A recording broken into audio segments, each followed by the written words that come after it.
네, 반갑습니다. 클린트 코쇼입니다. 지난 9월 24일에 상가 임대차 보호법 개정안이 국회 본회의를 통과했습니다.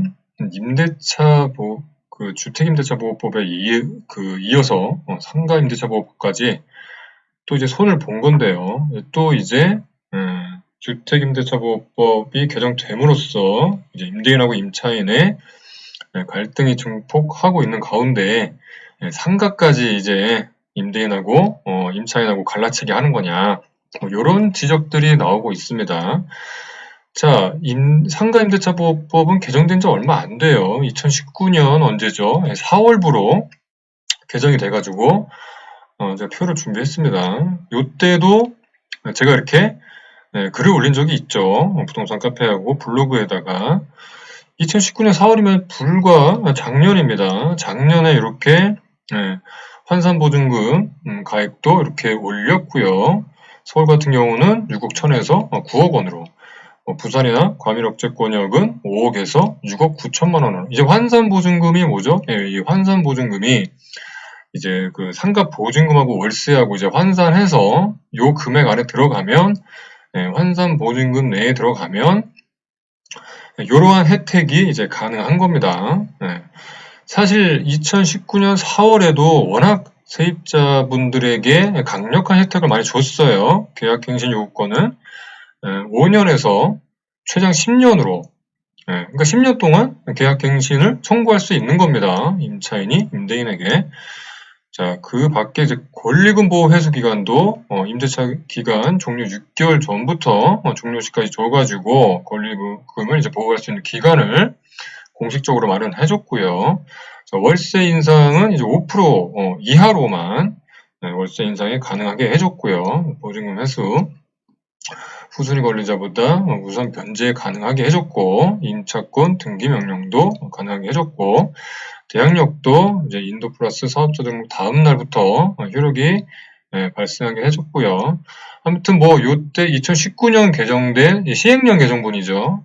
요것도 어떻게 보면은 상당히 임차인에게 혜택을 많이 줬습니다. 근데 불과 또 1년 만에 또 상가 임대차법을 개정을 해준 거예요. 민주당에서는 코로나 때문이다, 월세를 못 내고 있는 임차인을 보호하기 위해서다, 이렇게 지금 설명을 하고 있는데 하나하나 좀 들여다볼게요. 어떤 분이 제가 쓴 글에 댓글에다가 코션이 상가 투자하신다던데 고생이 참 많으세요, 이렇게 비아냥거리시면서 위로해 주신 거겠죠. 감사드립니다. 저는 말씀드렸다시피 다주택을 투자하고 있는 가운데 또 상가도 투자를 하고 있죠. 파리바게트에다가 이제 월세를 350만 원 정도, 이제 부가세 포함하면 한 380만 원 정도 월세를 받고 있습니다. 파리바게트는 다행히 코로나 사태에서 이렇게 크게 영향을 받지 않는 상황이라서 월세 받는 데는 큰 문제는 없습니다.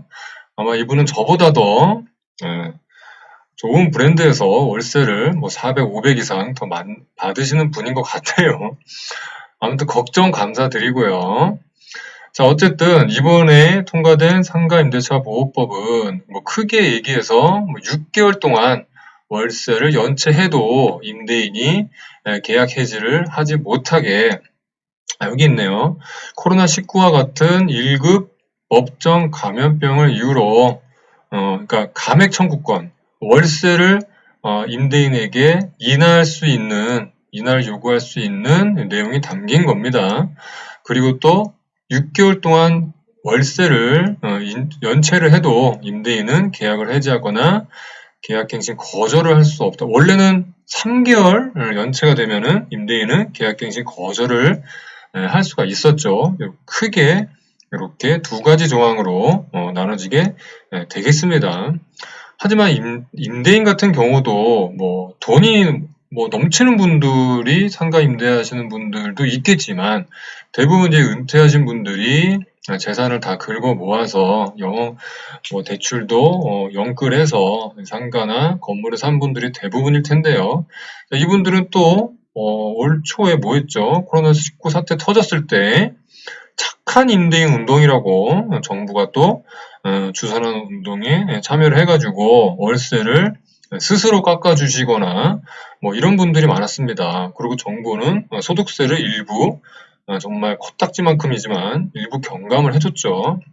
자, 이런데 이제 와서는 또 착한 임대인 운동까지 동참하고 했던 임대인들에게 이렇게 등에다가 칼을 꽂는 거죠. 이건 참 좀 제가 봤을 때는 좀 어처구니가 없습니다. 자, 세입자들 역시 좌불안석입니다. 이제 주택임대차보호법의 이제 개정안에 따라 여러 이제 임대인들과 임차인들이 갈등을 겪는 것을 보고 그러면은 상가도 이렇게 바뀌면 보증금 인상으로 또 이어지는 거 아니냐, 보증금을 또 선제적으로 올리는 거 아니냐, 또 이런 걱정을 하고 있고요. 여기 있네요. 주택임대차보호법 이후에 전세금이 폭등한 것처럼 상가도 임대인이 임차인에게 보증금을 인상한다든지 이런 방식으로 떠넘기는 거 아니냐, 이런 걱정을 세입자들도 하고 있는 겁니다. 상가 같은 경우는 이게 이제 생계죠. 주택은 이제 그냥 집에서 이제 먹고 자는 문제지만 상가 세입자들은 이게 이제 벌어먹는 생계이기 때문에 어떻게 보면 더 걱정이 클 수가 있습니다. 그리고 또 치명적인 오류 중에 하나가 이번 개정안은 그 임차인이 임대인에게 감액 청구권을 행사를 했을 때 임대인이 수용하지 않으면 뭐 예를 들어서 월세 뭐 300에서 50만 원 깎아주세요 했는데 임대인이 싫어 하면 더 이상 진행될 수가 없습니다. 그래서 임대인하고 임차인하고 둘이서 합의를 해야 되는 거죠. 만약에 합의가 안 되면 뭐 분쟁조정위원회나 뭐 심하게는 뭐 법정 다툼까지 가야 되는데 뭐 장사하신 분들이 뭐 임대료 50만 원 안 깎아준다고 뭐 변호사 비용 뭐 300, 400, 500만 원 내고 임대인하고 법정 가서 다툴 임차인이 얼마나 있을지 저는 현실적으로 좀 궁금합니다. 자, 임대인과 임차인이 임대료 감면액과 감면 기간을 두고 니네 둘이 결정해라. 이거 어디서 많이 본 것 같죠? 주택임대차보호법 개정안도 이런 식으로 임대인하고 임차인들에게 다 던져놔가지고 또 상가도 마찬가지로 임대인과 임차인의 갈등의 소지만 키울 거다라는 전망이 큽니다. 뭐 전문가들도 뭐 비슷하게 얘기하고 있죠. 일방적인 임대인의 재산권을 침해하고 대래 이제 보증금 인상으로 월세는 그대로 두되 보증금을 이제 인상하는 방향으로 이어진 가능성이 높다. 제가 봤을 때는 뭐 이렇게보다는 지금 현재 워낙 자영업 업황이 워낙에 어렵기 때문에 이건 뭐 자연스럽게 임대인과 임차인이 월세나 보증금을 조정하게끔 냅둬도 될 것 같습니다. 지금 뭐 이 상황에서 이렇게 자영업황이 어려운 상황에서 뭐 임대인이 뭐 야 월세 뭐 올려주세요 뭐 이런 임대인은 정말 특수 상권 아니고서는 많지 않다고 보거든요. 제가 뭐 임대를 주고 있는 파리바게트 역시도 뭐 하루에 300 이상을 파는 아주 고매출 매장입니다. 한 달에 뭐 1억 이상 찍고 1년이면 12억 이상 찍는 매장이기도 하지만 그렇다고 제가 뭐 월세를 올려달라든가 뭐 임차인이 저에게 월세를 내려달라든가 그런 얘기는 상호 굉장히 조심스러워요. 물론 뭐 저하고 임차인은 자주 통화도 하고 밥도 먹고 술도 먹는 사이인데도 불구하고요.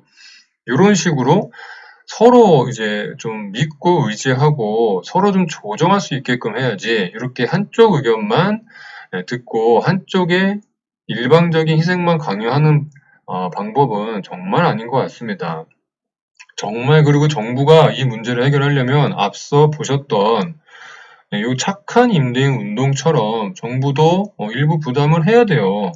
이때 이제 착한 임대인 운동에 참여하셨던 분들은 소득세를 깎아줬죠. 자, 그러면 어떻게 해야겠어요? 정말 자영업자들을 도와주려면 저도 이제 자영업을 10년 이상 했던 사람이긴 하지만 정말 제가 자영업 10년 동안 가장 부담스러웠던 것 중에 하나는 부가세였습니다. 부가세. 분기별로 뭐 150, 200만 원씩 내는 부가세가 제일 부담스러웠어요. 그러면은 정부에서 조금이라도 자영업자들의 부담을 덜어주려면 부가세를 깎아주는 방향으로 가는 게 맞지 않을까 조심스럽게 제안을 해봅니다. 이렇게 임대인만 희생해라 이런 방법은 아니라는 거 마지막으로 말씀드리면서 영상을 종료를 하겠습니다. 도움이 되셨으면 구독과 좋아요 눌러주시고요. 좋은 밤 되시기 바랍니다. 감사합니다.